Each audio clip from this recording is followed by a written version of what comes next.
with 60% of Israelis now believing that civil war, violent civil war, is inevitable.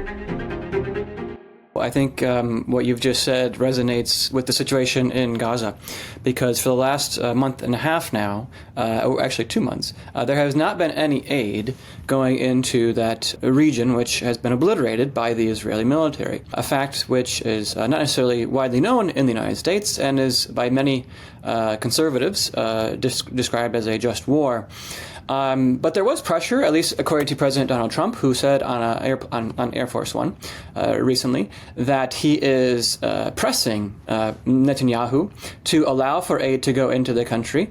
And this seems like a real pivotal moment, I think, Frank, in this conflict, where previously President Trump has said and been pretty much in lockstep with Prime Minister Netanyahu on the situation. He's said it repeatedly in the past that we need to allow Israel to finish the job. We need to get on to peace. And then he's also said that the U.S. will come in and be an occupying power. Where do you see things at the moment with that situation? Is this sort of a change in messaging from the president?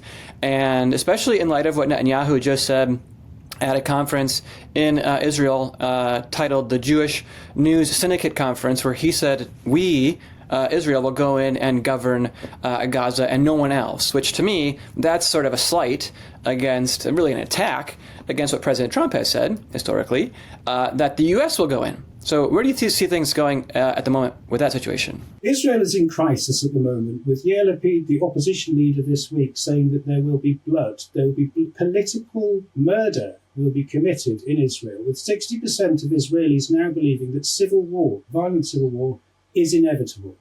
Now, most Western audiences will be shocked to hear this, but this situation has been developing for years, and in fact the former head of Mossad predicted it following Netanyahu's latest election win several years ago, saying that he will lead Israel into the abyss and into self-destruction. Now, that moment seems rapidly arriving.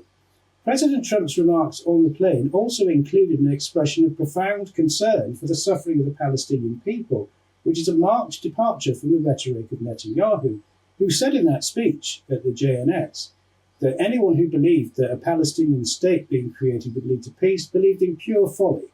He has devoted his entire career to destroying the possibility of a Palestinian state, and it is the two-state solution that almost every Western politician has proposed as a solution to the problem in Israel, as well as the Arab League.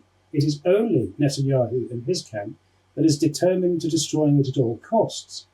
Now, I don't think that given the remarks of Norm Coleman, the head of the Republican National Jewish Coalition, in fact, not just the Republican, Norm Coleman, the Republican head of the Jewish National Coalition of the United States Congress, he said that the Jewish lobby had effectively lost the battle online, saying that people had turned against the stories of Israel.